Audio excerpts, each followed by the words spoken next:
नमस्कार। क्या buy and hold best investment strategy है? जब भी हम बात करते हैं स्टॉक मार्केट की, चाहे वो ब्लू चिप स्टॉक्स हो, चाहे म्यूचुअल फंड हो या इंडेक्स फंड हो, ऐसा कहा जाता है कि buy and hold best investment strategy है। तो क्या सही है ये? इसका जवाब है यस और नो दोनों। यस किस सिचुएशन के अंदर है कि जब आपको इन्वेस्टमेंट करके कभी भी डिसइन्वेस्टमेंट नहीं करना है, मतलब पैसा नहीं निकालना है, तो उस सिचुएशन के अंदर buy and hold best strategy साबित हुआ है। लेकिन अगर आपको पैसा निकालना है, चाहे आपका कोई भी स्पेसिफिक गोल हो सकता है या फॉर इलस्ट्रेशन हम ले सकते हैं रिटायरमेंट के लिए पैसा निकालना है, तो उस सिचुएशन के अंदर बाय एंड होल्ड क्या बेस्ट स्ट्रेटेजी है? ऐसा हमको बताया गया था हमेशा कि buy and hold best strategy है, और मैं भी इस बात में पूरा भरोसा रखता हूं। लेकिन हर सिचुएशन के अंदर buy and hold best investment strategy नहीं है।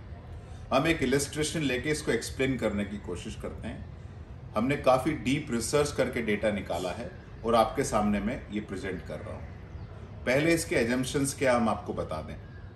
हमने एज्यूम किया है कि कोई भी इन्वेस्टर 1 करोड़ रुपए का कॉर्पस से चालू करता है, चाहे वो पैसा बाहर से लाया है या उसका अक्यूमुलेटेड इक्विटी का कॉर्पस है, कुछ भी हो गया हो, उसके पास 1 करोड़ रुपया है। उसका स्टार्टिंग पॉइंट हमने beginning of the first of every financial year लिया है, स्टार्टिंग विद 1980 कि पहली बार किसी ने चालू किया 1 अप्रैल 1980, उसके बाद 1981 में चालू किया, सो एंड सो फोर्थ।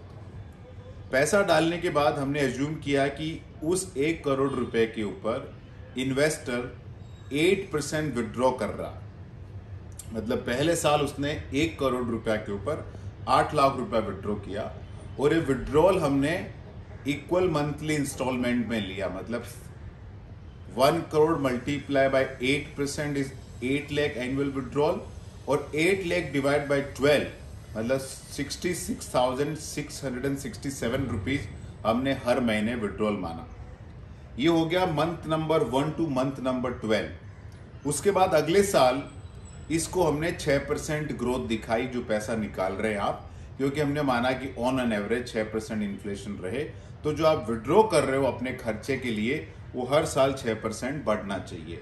तो 66,667 जो आपने मंथ 1 से मंथ 12 लिया है, मंथ 13 टू मंथ 24 ये 6% बढ़ गया, और उसके बाद 25 टू 36 फिर उसके ऊपर 6%, फिर उसके ऊपर 6%, ऐसा हमने अज्यूम किया है। तो अगर ये स्ट्रेटेजी लेके आपने चालू किया तो आपने कितना पैसा इन्वेस्ट किया? हर सिचुएशन में हमने माना कि आपने 1 करोड़ रुपए से चालू किया।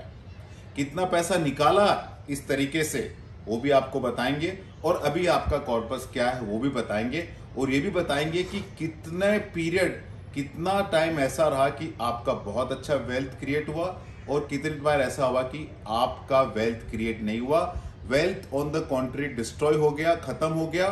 क्योंकि जब हम रिटायरमेंट की प्लानिंग करते हैं तो हम एज्यूम करते हैं कि जो आपका कॉर्पस है कम से कम 20 साल टिकना चाहिए। ऑन एवरेज एक आदमी 60 साल की उम्र में रिटायर होता है, और एज्यूम करो कि 20 साल और उसको चाहिए खर्चे के लिए, तो हमने 20 साल एक एवरेज माना है कि 20 साल तक पैसा बचना चाहिए। तो कौन कौन से ईयर ऐसे हुए कि जिसमें 20 साल तक आपका पैसा टिका नहीं, और कौन कौन सा पीरियड ऐसा रहा कि जहां पहला पैसा उसके पहले ही खत्म हो गया। तो स्टार्टिंग ईयर 1980 है।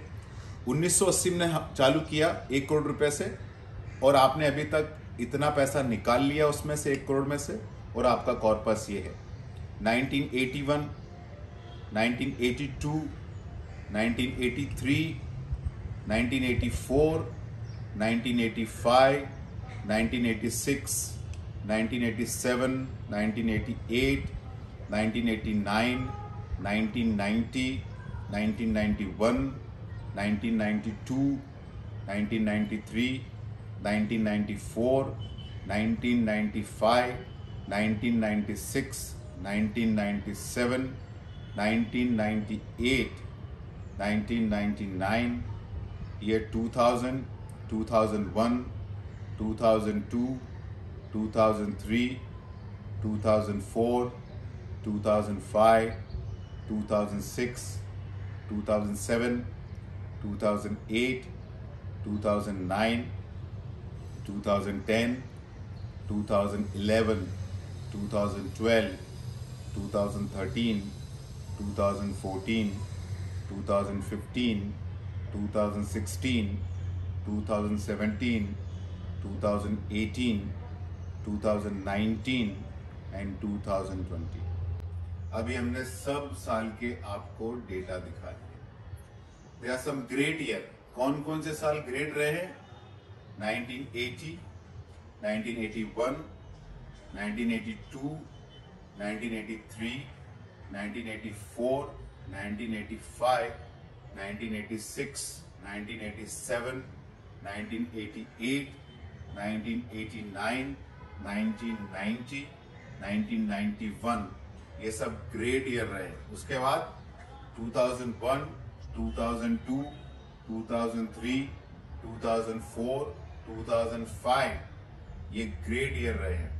उसके बाद 2013, 2012, 2013, 2014, 2015, 2016, 2017, 2018, 2019, 2020 ये ग्रेट ईयर रहे हैं।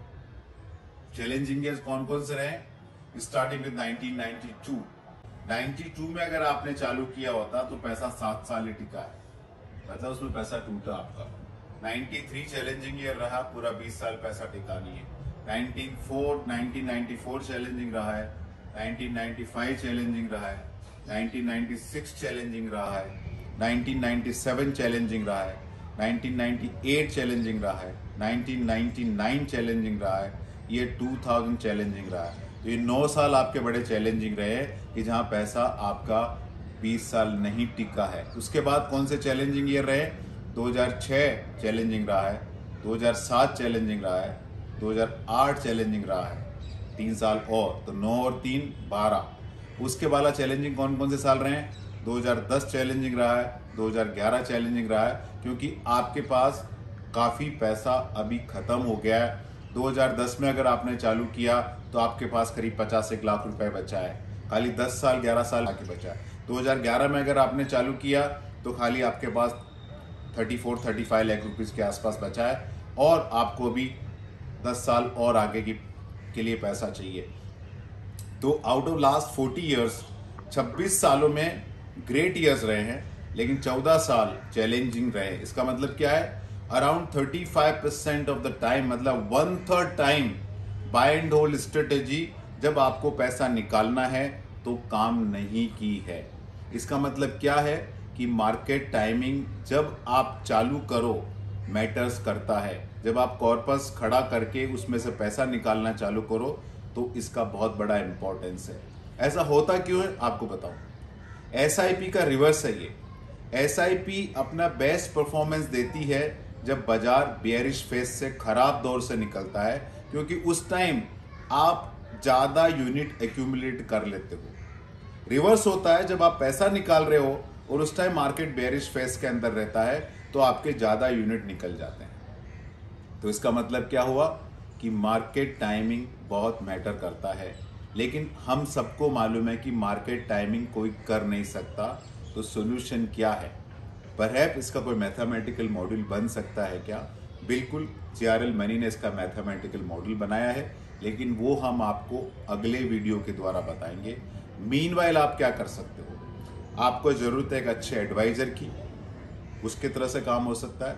दूसरा, असेट एलोकेशन, जिसके अंदर आपने डिफरेंट असेट के अंदर पैसा डाला है, वो मैटर करता है।